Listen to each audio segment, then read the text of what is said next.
Overtime School of Wrestling, Psychological Skills Training, Self-Talk by Coach Shannon as a part of the Overtime Sports Enhancement Seminars from the Overtime School of Wrestling in Naperville, Illinois, USA.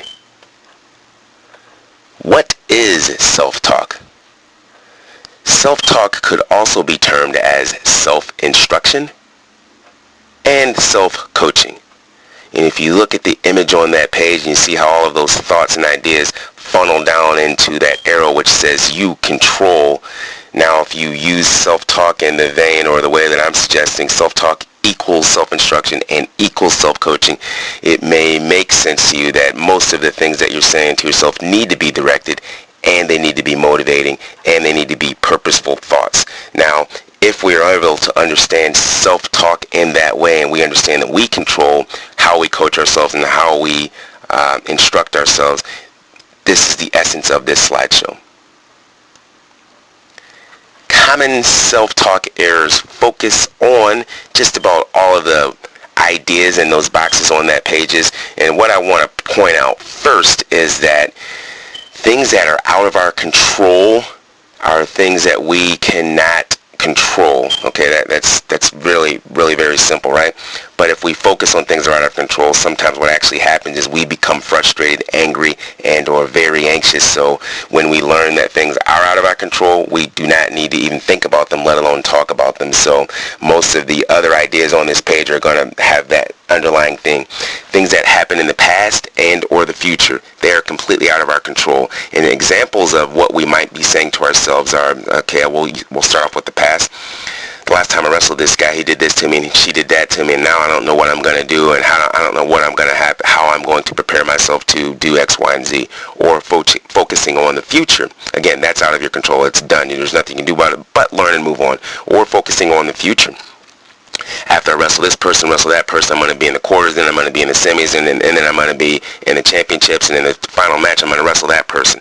In the first round or the preliminary rounds, it's essential to focus on that particular opponent at that particular time and do these particular processes so that you can perform at a high level. Moving yourself from round to round to round, again, completely out of your control, and we need to direct our self-talk to where we are at that particular moment.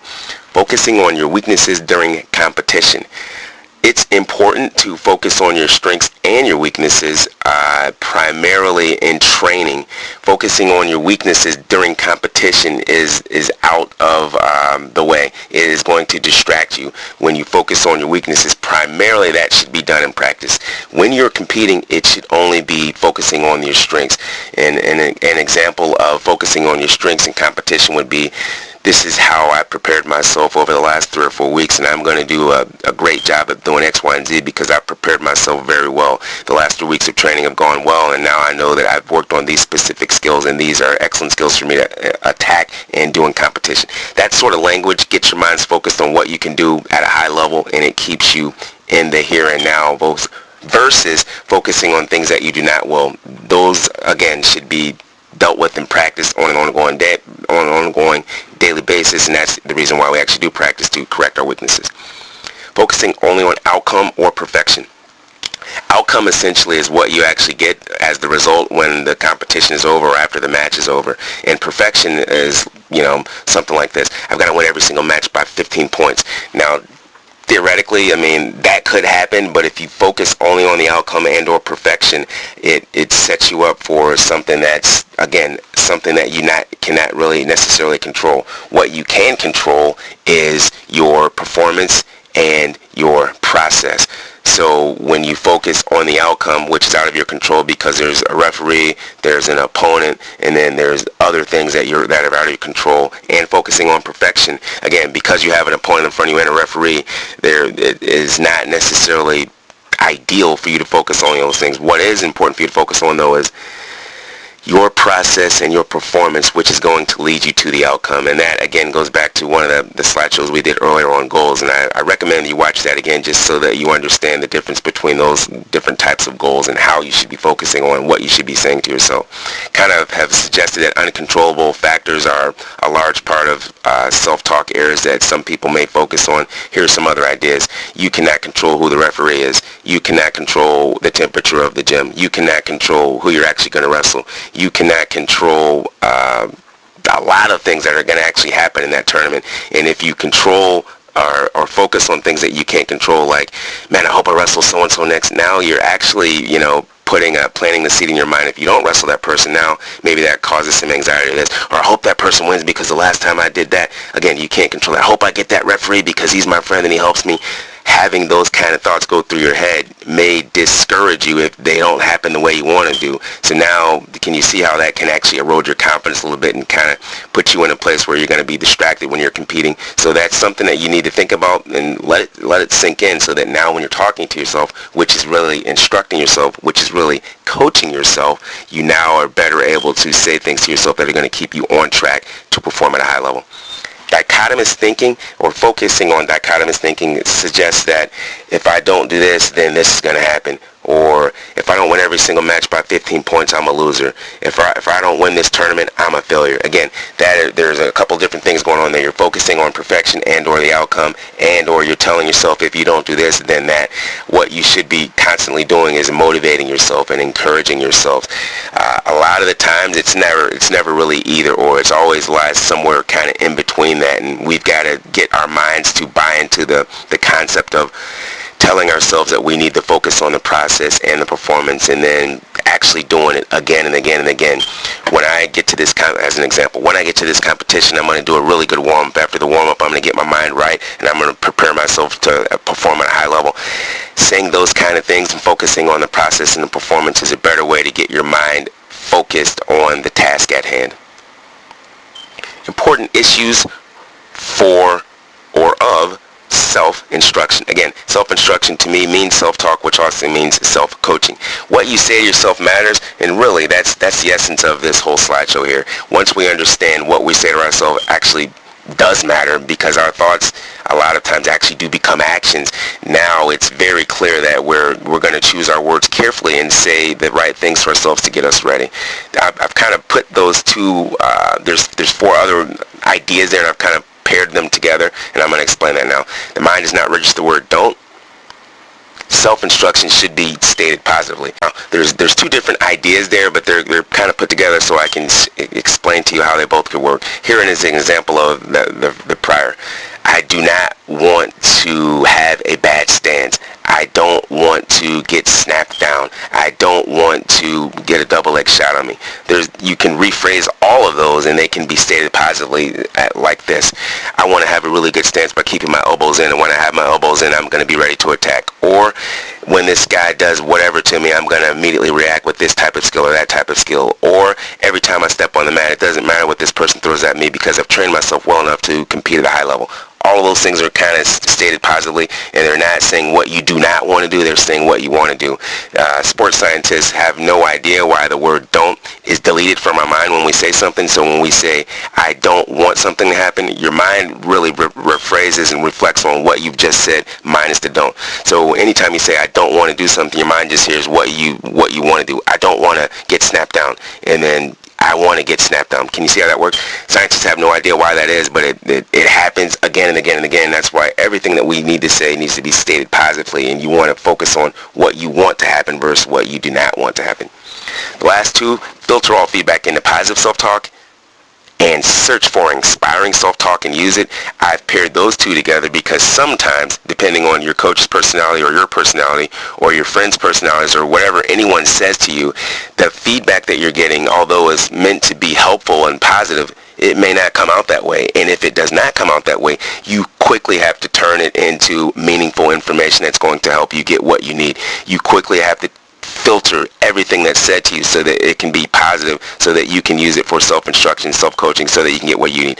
Otherwise, if you're unable to use that skill in that way, people can say things to you all the time, and then it may erode your confidence. It may make you feel bad. It may make you have different types of reactions. What I'm suggesting is anytime anyone says anything to you, it needs to be, you need to filter it into positive self-instruction, positive self-talk, and positive self-coaching. And on the flip side, when you hear inspiring, encouraging, motivating self-talk from someone else, again, anytime anyone says anything, it's self-talk, either inward or outward. They can either say it to you or they can say it in their head. But when you hear this type of language, if it fits with your personality and it fits with the way that you like to hear things, you need to store that into your self-talk toolbox, so to speak. So when you have moments of discourage or adversity or things aren't going the way you planned, you can pull that out of your toolbox and you can use it. The idea behind using self-instruction, self-coaching, and self-talk is anytime something is, you need to use something, maybe you're discouraged or maybe you're just not feeling good, you can coach yourself. Again, if you go back to that first original slide, you control everything that's going into your brain in terms of how it says and what it means. Once we understand we control what things mean, we can quickly turn any kind of negative or critical feedback into positive self-talk. Or we can use what someone else is saying and maybe change it just a little bit so it fits our personality, and we can use that again and again. And the goal, again, of course, is to use everything for high performance. Create a range of self-talk for a range of needs. Again, I want you to sort of use self-talk with this language. Self-talk equals self-instruction equals self-coaching. And when we do that, now we can use self-talk to trigger all of the other psychological skills that we've gone through. This psychological skill is the last one, and then in the I guess sort of slideshows that we're doing, there's a summary which is performance planning, which kind of uses all of them. But this particular skill can be used for just about everything on that page. It can be used to set goals.